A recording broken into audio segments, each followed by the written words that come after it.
Captain Daniel Cross stood in the observation deck of the human ship Discovery, watching the Intergalactic Council station grow larger on the screen. The station was massive. It hung in space like a silver flower with hundreds of petals. Daniel felt nervous. This was humanity's first real meeting with the alien civilizations that ruled the galaxy. For 200 years, humans had explored space alone. Now they were finally here to join the Council and make peace with the species that already controlled everything. Daniel was a tall man with strong shoulders and a weathered face. He had led humanity's first military forces into space, and he knew how to command.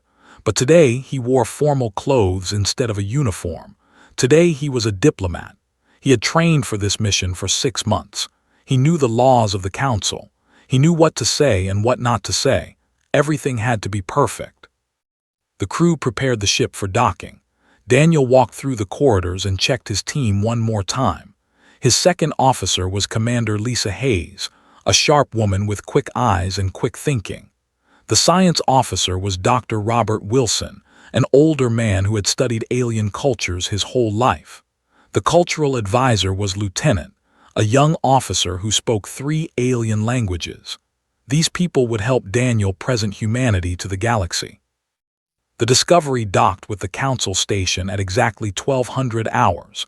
Daniel led his small team through the airlock. The station's interior was clean and smooth, made of materials that seemed to glow from inside. Everything was bigger than it looked on the screens. Everything was built for beings much larger than humans. An ethereal greeted them in the docking bay. The ethereal was tall and thin, with skin that shimmered like water. Its name was Ambassador. It spoke in a voice that sounded like wind through trees. The ethereal species was the oldest in the galaxy. They had been civilized for 50,000 years. They welcomed Daniel and his team with politeness, but Daniel could sense something cold in that welcome. The ethereal looked at humans the way someone might look at insects. Interesting, but not really important. The council chamber was vast. 5 species sat around a circular table. There were the ethereals, wise and calm. There were the short alien beings with large eyes and quick movements. There were the massive and armored with teeth like daggers and eyes like burning fire.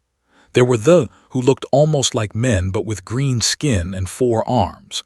And there were the beings of pure energy trapped in metal bodies. The commander stood up first. His name was Cran, and he was the military leader of the council. He looked at Daniel with what could only be called hatred. "So humans finally leave their little nest," Cran said. His voice was deep and hard. "The council has been expecting you. We have all heard the stories about your primitive planet and your young species. You have only had space travel for 200 years. The ethereals alone have walked the stars for 50,000 years. What makes you think you can join our civilization?" Daniel stayed calm. He had expected this kind of hostility. They had a reputation for being aggressive and proud. Daniel decided to speak directly. "We come to bring peace and knowledge to the galaxy," Daniel said. "We believe all species can work together. Humans are creative and strong. We want to help build a better future for all beings." Cran laughed.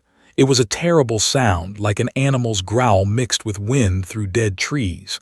The other council members watched with interest. Some looked concerned. "Creative and strong," Cran repeated. "You are children. You know nothing of war. You know nothing of the real galaxy. The Empire controls 300 star systems. We have the strongest military force ever created. We do not need little humans telling us about peace. We do not need your help. In fact, we are tired of watching you waste our time." Ambassador raised one thin hand. "We should hear the human proposal," the ethereal said.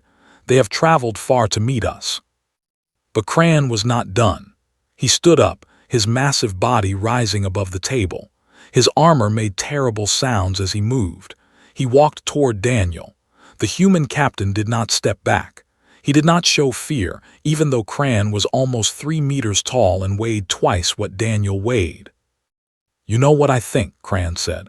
"I think humans are crazy. Your species throws your young soldiers into battle without any real strategy.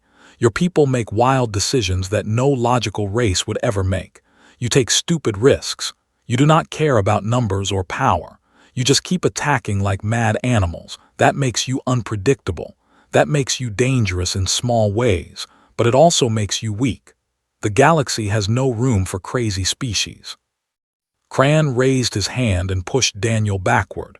The human captain stumbled but stayed on his feet. Lisa Hayes moved forward, but Daniel raised his hand to stop her. He looked directly into Cran's burning eyes. "We have no desire to fight," Daniel said. His voice was steady. "But we will not be disrespected. We will not back down from those who threaten us. That is human nature."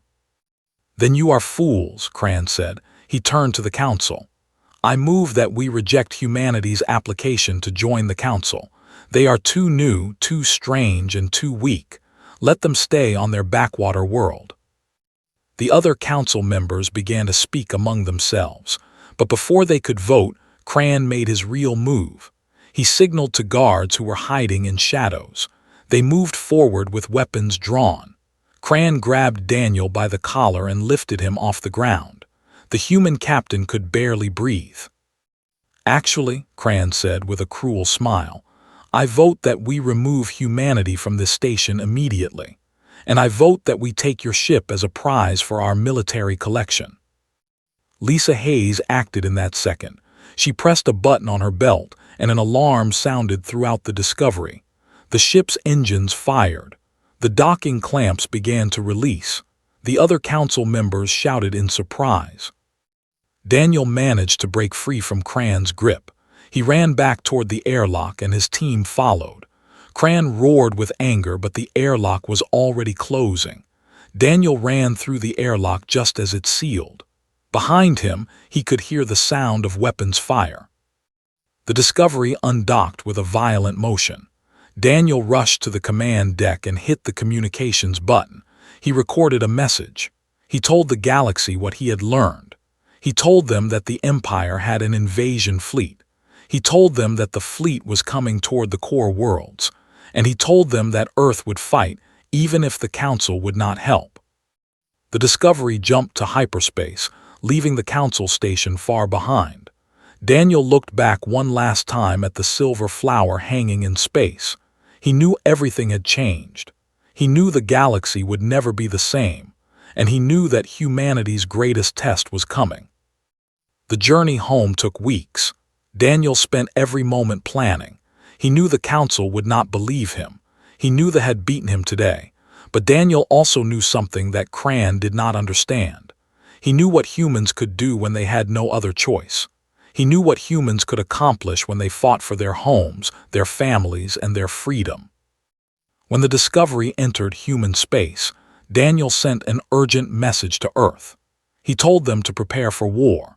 He told them that the galaxy's greatest military power was coming to attack them. And he told them that humanity would need to use every ounce of creativity, courage, and crazy thinking they possessed to survive. The galaxy had no idea what was coming. The galaxy had no idea that it was about to learn why humans are the most dangerous species of all. Daniel arrived on Earth to a world that was not ready for the truth. Earth's leaders sat in the United Nations building in New York, listening to his report with faces full of doubt and fear. General sat in the front row. He was the commander of Earth's military forces, and he understood what Daniel was saying. But the political leaders were not so quick to accept this news.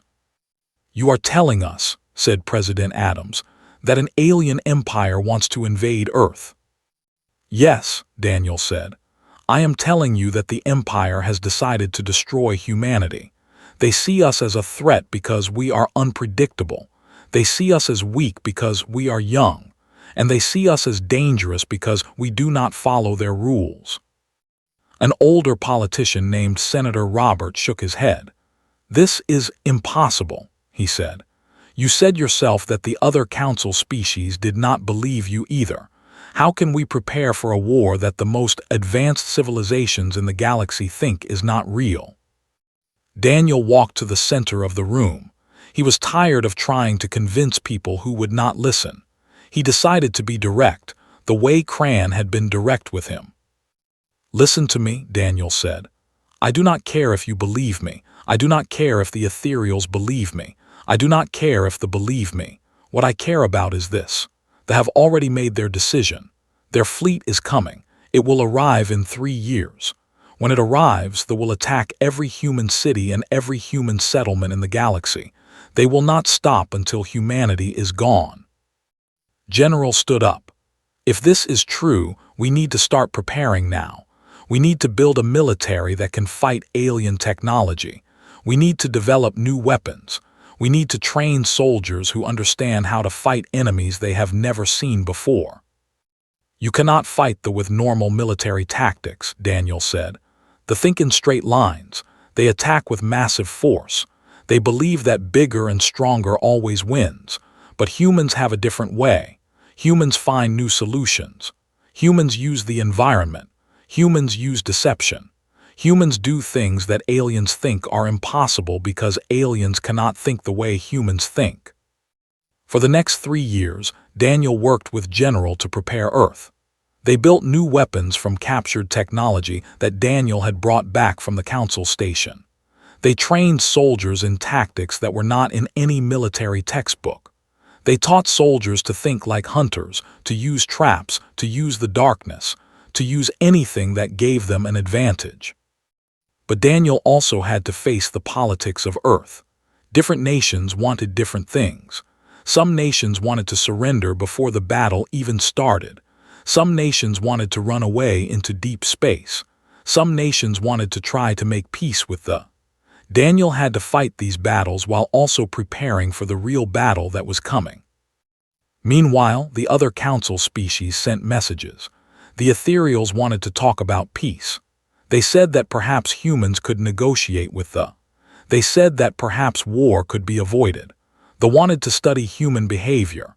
They wanted to understand how humans could be so certain about something that the council species found impossible to believe. They sent a message saying that they would stay neutral. They were merchants and traders. They did not want to be part of any conflict. They wanted to do business no matter who won the war. Only they seemed to understand. They were energy beings and they had seen many wars across thousands of years.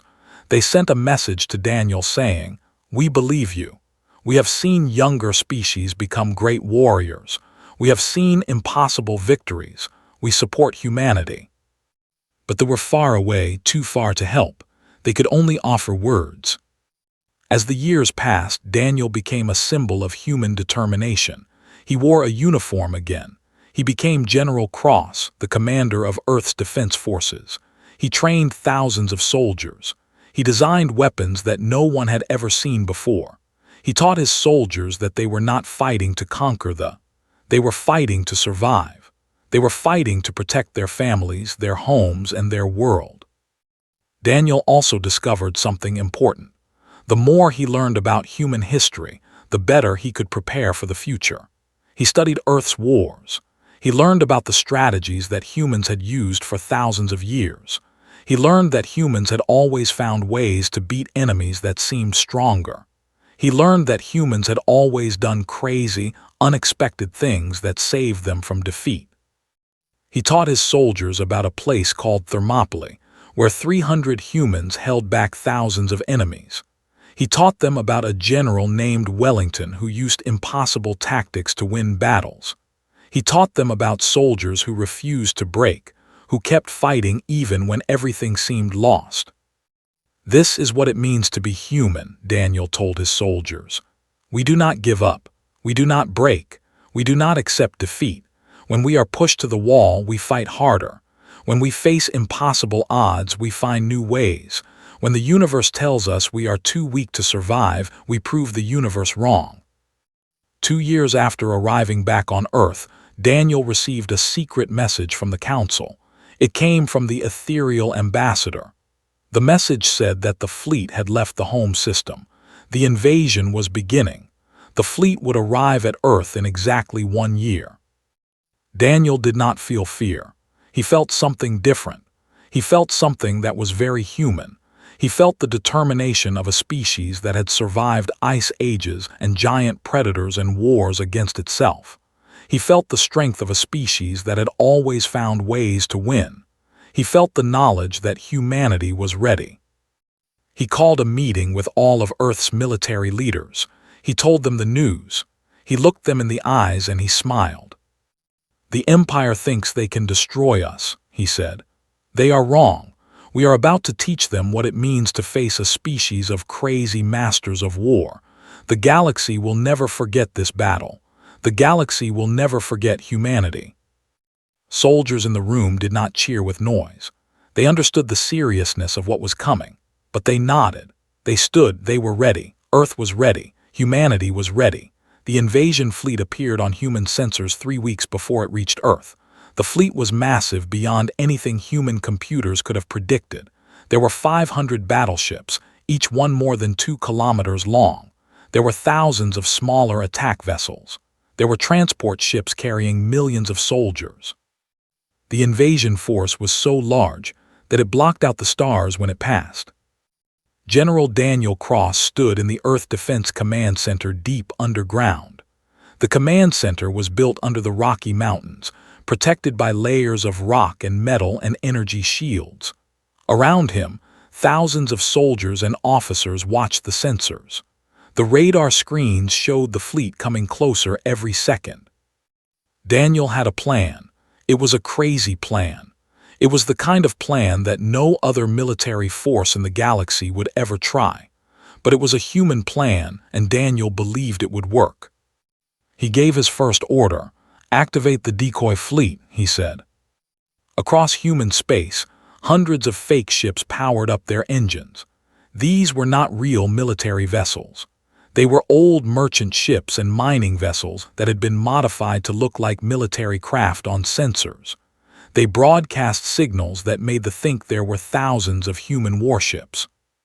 The fleet commander, a general named, sent a message. "Surrender now and we will kill you quickly," the message said. "Resist and we will kill you slowly." Daniel did not respond to the message. Instead, he gave his next order. "All human ships move to defensive positions. Use the asteroid fields. Hide in the planet's shadows. Use every scrap of cover available."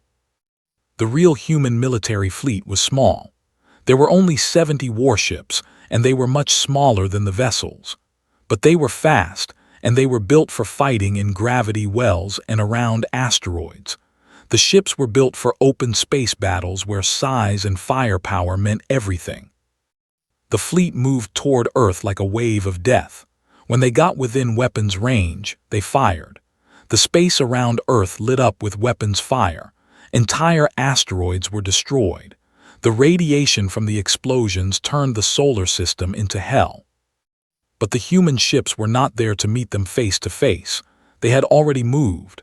They were hiding inside asteroids.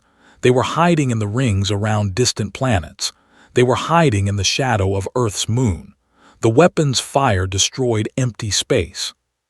General was confused. The commander did not understand what was happening. His soldiers reported that they could detect human ships everywhere and nowhere at the same time. The decoy fleet was broadcasting from so many different locations that they could not figure out which signals were real. Daniel gave his next order: activate the virus program. A young human named Lieutenant Sarah Conway had spent 3 years studying computer systems. She had created a virus that could spread through their networks. When the virus was released, it moved through the fleet like poison. It did not destroy their weapons or their shields. Instead, it did something more clever. It slowed down their computers. It made their weapons systems take longer to fire. It made their ships take longer to turn. A few seconds might not sound like much, but in space combat, a few seconds was the difference between life and death. The human ships struck. They came from the shadows. They came from inside asteroids.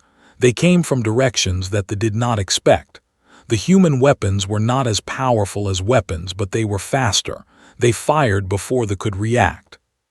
The first battleship was hit by 12 human missiles at once. The missiles were small, but they were aimed at specific places. They hit the power systems. They hit the shield generators. The battleship lost power and drifted in space like a dead thing. The fleet commander ordered an attack on the human home world. If the humans wanted to hide in space, then he would burn the planet. He would destroy Earth and everyone on it. Then there would be no more hiding. But Daniel had prepared for this. He had moved most of Earth's population underground or to orbital platforms.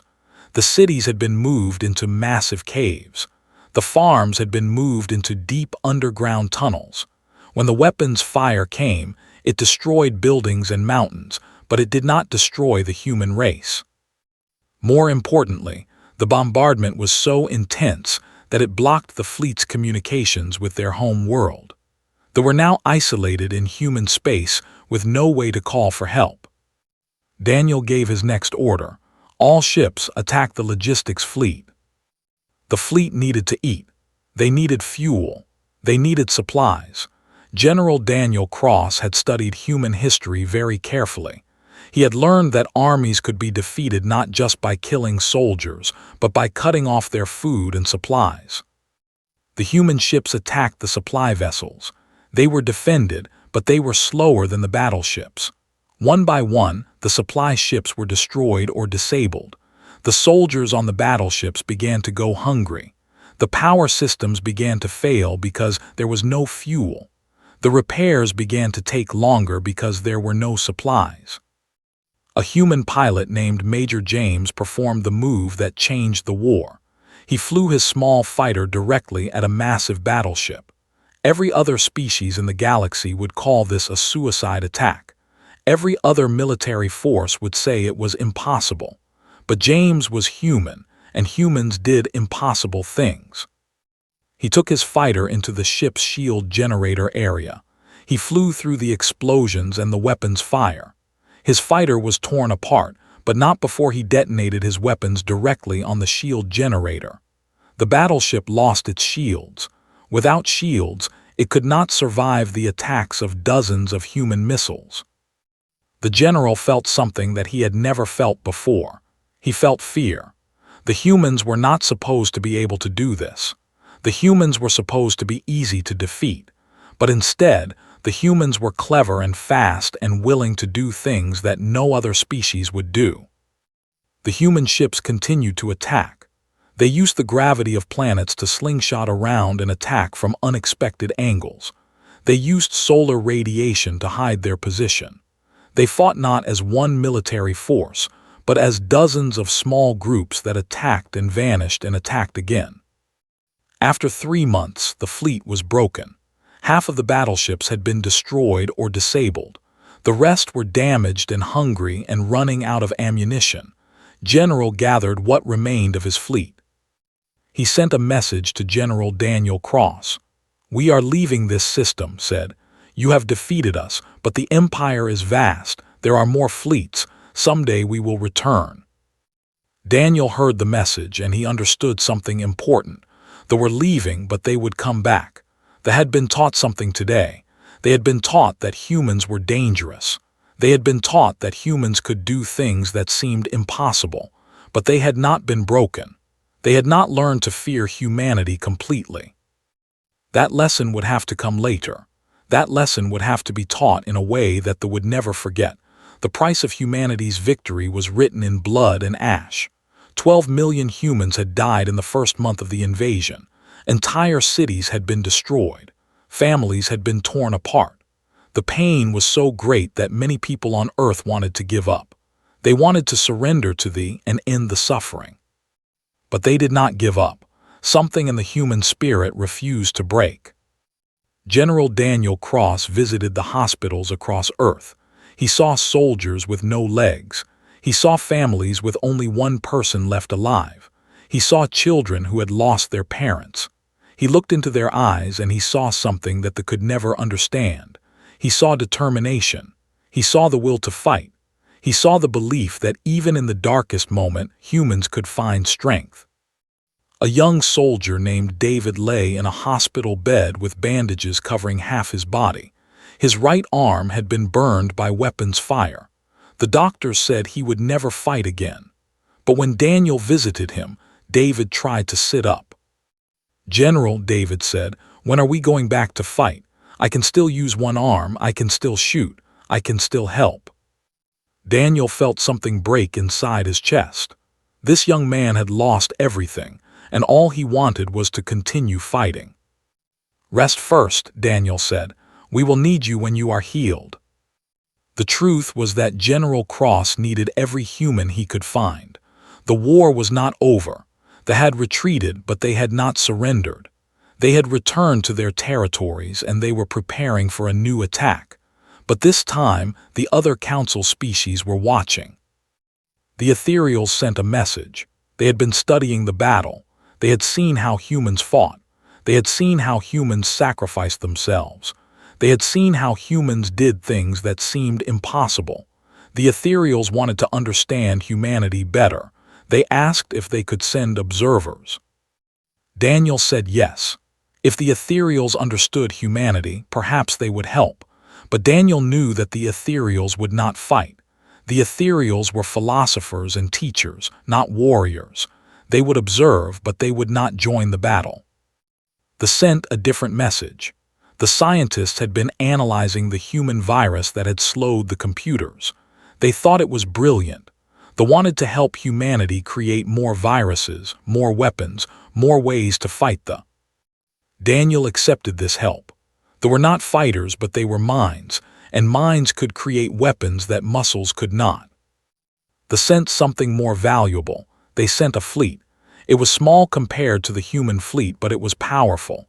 There were beings of energy, and their ships were made of technology that humans did not understand. They sent a message. "We believe in your species," they said.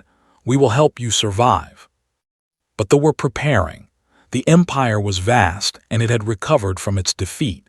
General had reported to the leadership that humans were difficult to kill. The leadership made a decision. They would send not one invasion fleet, but 5. They would attack Earth from 5 different directions at once. They would overwhelm the human defenses. Daniel Cross learned of this plan through his spies in the galaxy. He knew that humanity could not fight 5 fleets at once. He knew that no matter how clever his soldiers were, they could not win if they faced that much force. So he made a choice that would change the history of the galaxy. He sent a message to the council. The message said that humanity was willing to fight the alone, but if the council stood with humanity, they would defeat the forever. The message said that the council had a choice. They could stand with the younger species and help build a better galaxy, or they could watch humanity fall and then wait to see if they would turn on them next. The message was not a request, it was a challenge. The council species met in secret. The ethereals wanted to help, but they were afraid. They wanted to stay neutral and keep making money no matter who won. They already wanted to help. But then something unexpected happened. The people of the home world voted. The government wanted to stay neutral, but the people demanded that they help humanity. The soldiers wanted to fight. They wanted to stand with the humans, and the government could not fight the will of their own people. They sent 1,000 fighters. It was not a large fleet, but it was enough. It sent a message to the council. It said that young species were not weak. Young species were brave. Young species were willing to die for what they believed in, and they were proud to fight alongside them. The ethereals made their decision. They would not send warriors, but they would send healers. They would send their best medical ships. They would help humans recover so they could fight again. When the 5 fleets arrived, they found something different than they expected. They found humanity, and they found a coalition of species fighting together. The battle was more terrible than the first battle. Millions of humans died. Thousands of soldiers died. But they also started to die. They started to lose ships. They started to lose soldiers. And something began to happen in the military. Something began to break. A young soldier named was on a battleship that was losing. He could see through the shield windows that soldiers were dying. He could see that the humans kept fighting even when they were surrounded. He could see that the humans did not give up even when death was certain. began to understand something. He began to understand that they had made a terrible mistake. They had taught their soldiers that they were the strongest, the best, the superior species. But now they were fighting a species that was weaker and younger, and that species was beating them. General Daniel Cross made the final decision. He called together all the human pilots who had survived the battles. He had 100 pilots left from the 3,000 he had started with. He told them about a maneuver that was forbidden in military law. It was forbidden because it was impossible. It was impossible because it should kill the pilot. But Daniel Cross asked if any of the pilots would try it anyway. Every single pilot volunteered. The maneuver was simple. A pilot would fly directly at a battleship at maximum speed. The pilot would deactivate the safety systems on his fighter. Then the pilot would crash directly into the ship's reactor core. It would destroy the human fighter. It would destroy the pilot. But it would destroy a battleship that was worth 1,000 human fighters. 50 human pilots performed this maneuver. 50 human pilots died so that 50 battleships would be destroyed. When they saw what was happening, something changed inside them. They saw humans choosing to die. They saw humans giving their lives for their people. They saw humans doing something that made no sense in logic but made perfect sense in human heart. They began to retreat. General realized that he could not win this war. He could not defeat a species that was willing to die for what they believed in. He gathered his remaining ships and gave the order to leave. The battle was over. Humanity had won, but the victory had cost everything. 50 million humans had died. Every human city had been destroyed. Every human settlement had been damaged. The human race had been broken and burned. But the human race was still alive, and the galaxy would never forget what they had done. The empire was broken. Their fleets had been defeated. Their pride had been wounded.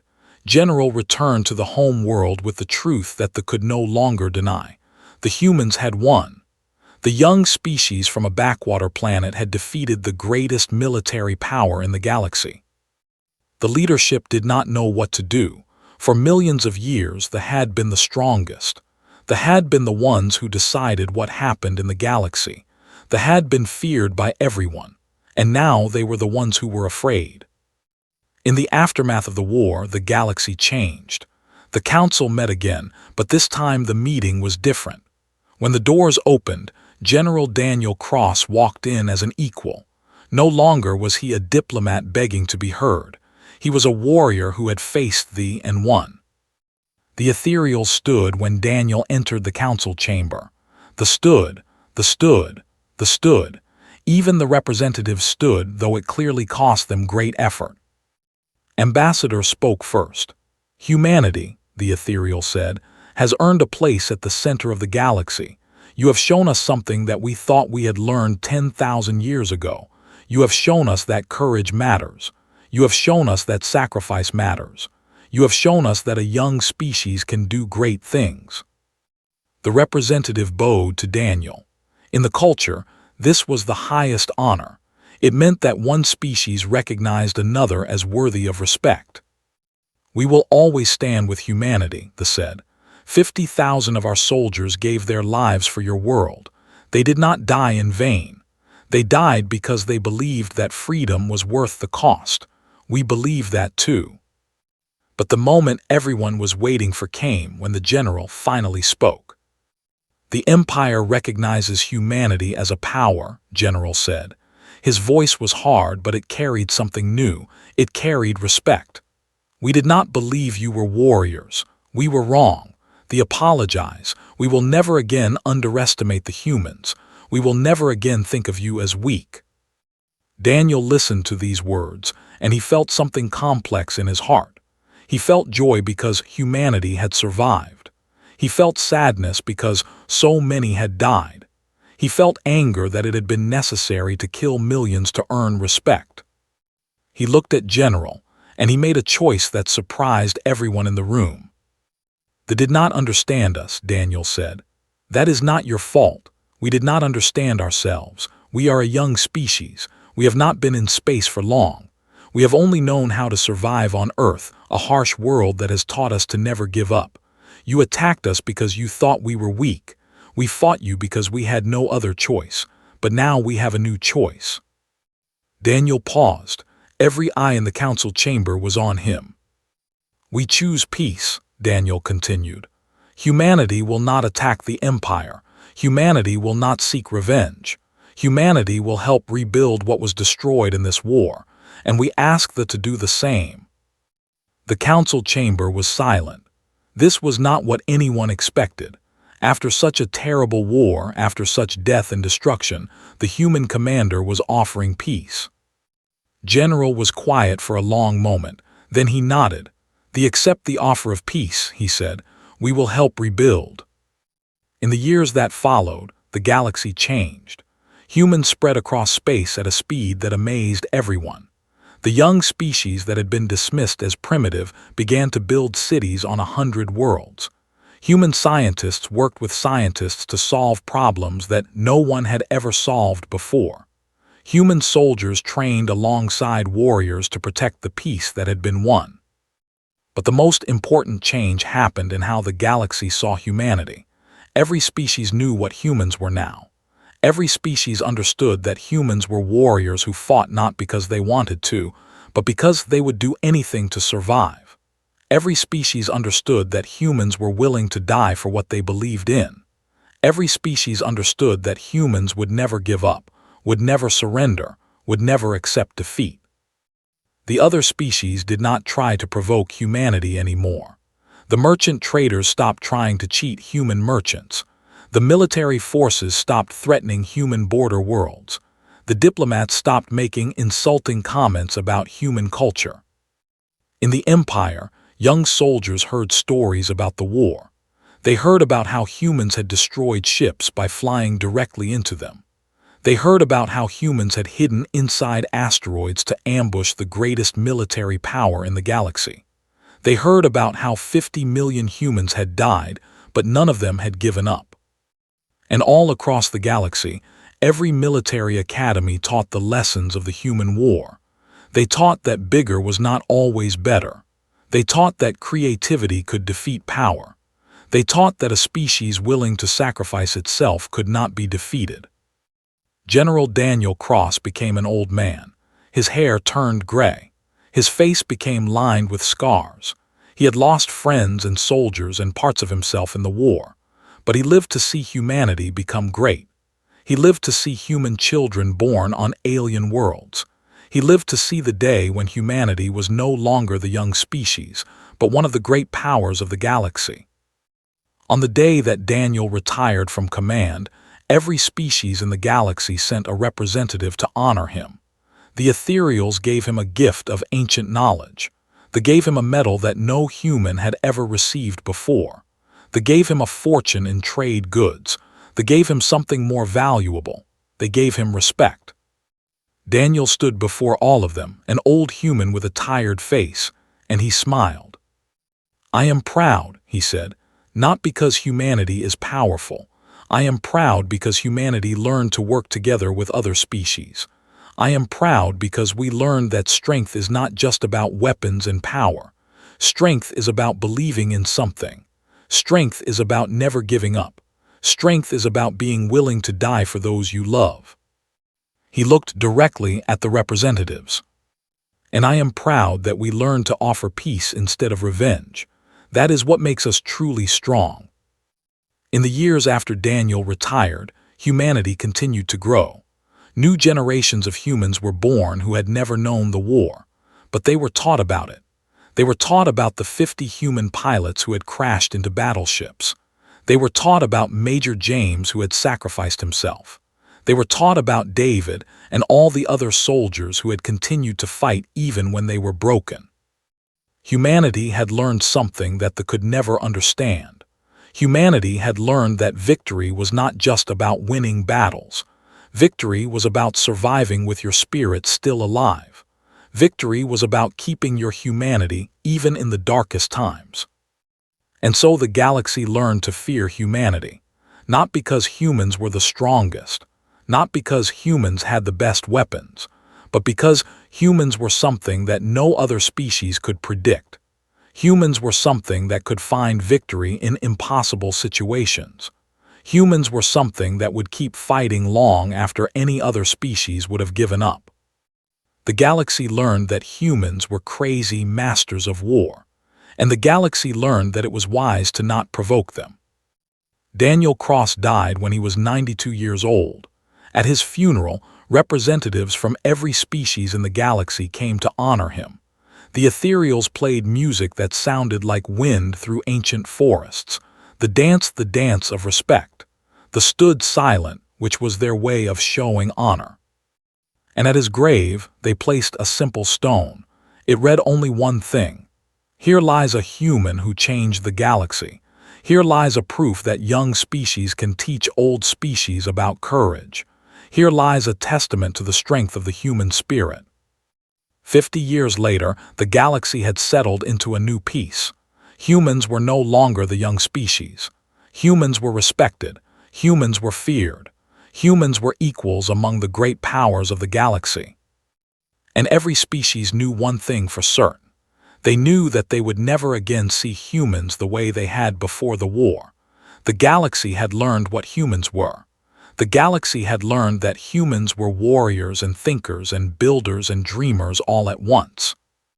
The galaxy had learned that humans were the most dangerous species of all, not because they were the strongest, but because they were the ones willing to do the most crazy, unexpected, impossible things when everything was on the line. And in that strange, terrible, wonderful way, humans had earned their place among the stars, and no one would ever dare approach them without respect.